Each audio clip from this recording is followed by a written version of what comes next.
The past is a fiction. Don't spend any time thinking about the past.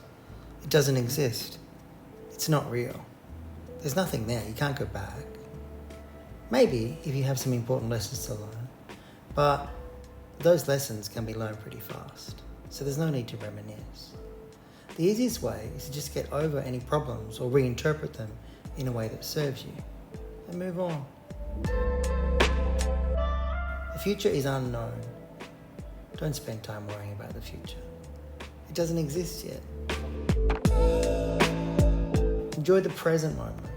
The present moment is actually all that really exists. That's where we live. That's where we exist.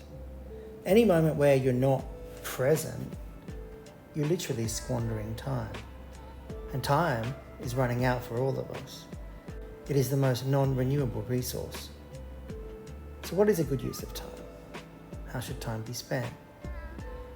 How do you know if you're getting the most out of every moment? Welcome to Oof.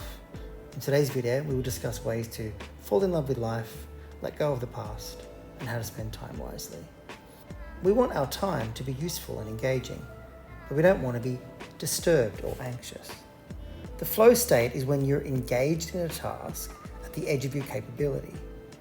You're good enough at it that with focus, you can actually pull it off, but not so good at it that it isn't challenging you. This sweet spot produces the best results. The balance of challenge and skill that allows us to lose ourselves in the task at hand and achieve a level of focus and a concentration. It's this focus that allows us to achieve things that we never thought were possible. This is a good use of time. But that's just a couple of hours a day. What about the rest of the day? Really, what we want is to be in flow every moment. Whenever you're brushing your teeth or walking the dog or reading a book, do it in a way that you're completely engaged, you're fully aware, completely present.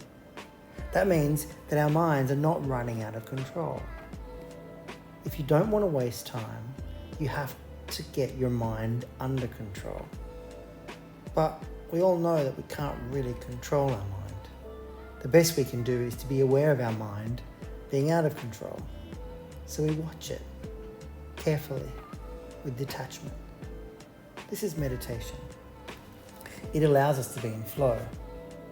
So the answer to the very difficult question of how you should spend your time is to have awareness in each moment. Awareness of our thoughts and our emotions, of our body and our surroundings.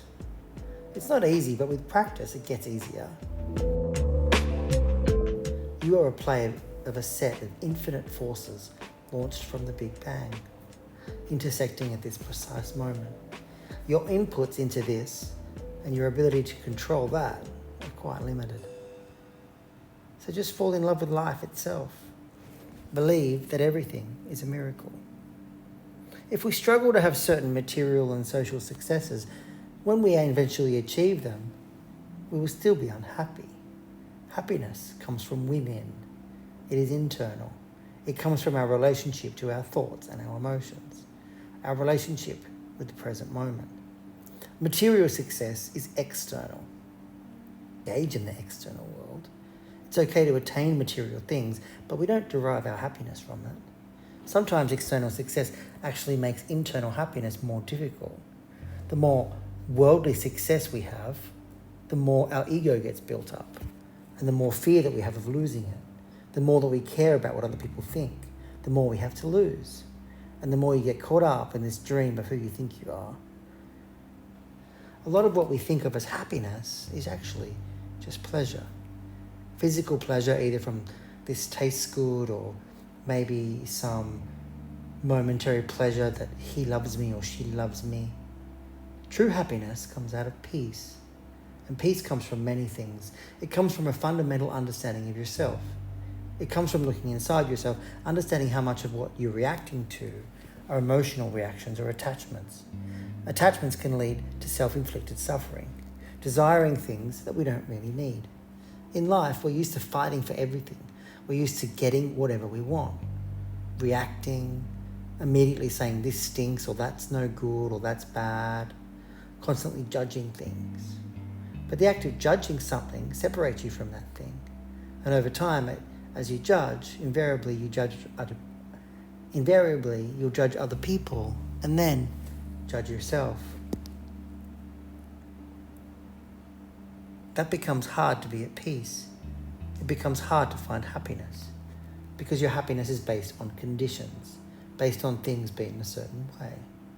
Whereas life is constantly changing. It's always moving. So things can never stay the way that you want them to.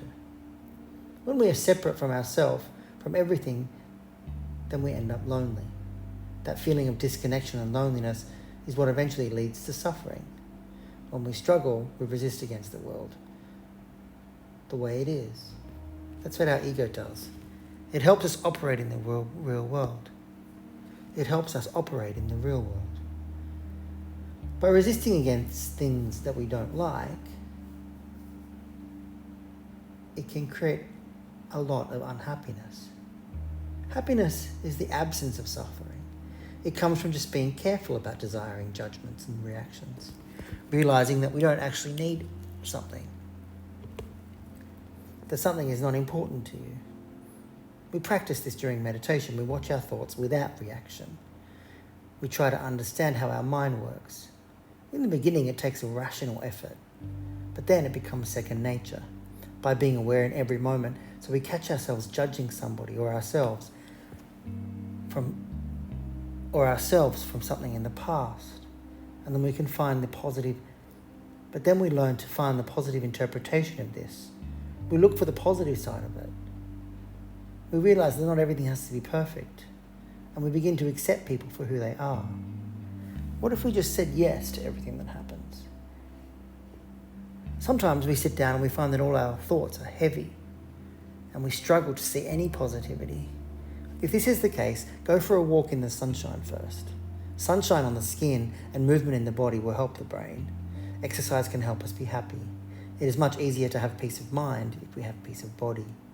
We sometimes think that if we want to be more focused, we need to struggle more. But imagine how much you can get done if you're relaxed and happy.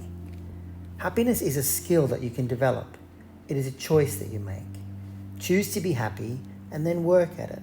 It's like building a muscle, just like learning calculus. Just decide it's important to you, prioritize it above everything else, read everything on the topic, and then work at it. Buddhists have already done a lot of work on this, but the modern world can be challenging. It's full of distractions. Things like Twitter and Facebook will not make you happy. They're actually making you unhappy. We're essentially playing a game that's created by creators of those systems. It can be useful once in a blue moon, but most of the time you're wasting your time. But mostly it's a waste of time. If you're engaging in envy, dispute and resentment, jealousy and anger, these are things that don't matter. What matters is this moment, this breath. Thanks for watching. Have an amazing day. And the vast majority of things is just not true. If you have peace of body, it's much easier to have peace of mind.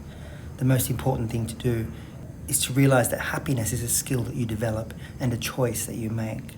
You choose to be happy and then you work at it like it's building muscles. It's just like losing weight. It's like succeeding at your job. It's like learning calculus. You decide it's important. You prioritize above everything else, and then you read everything on that topic and then you work at it. The Buddhists have done a lot of good work on this. Modern science has no good answers here. I think the modern world is actually really bad. The modern world is full of distractions like Twitter and Facebook, and they are not making you happy.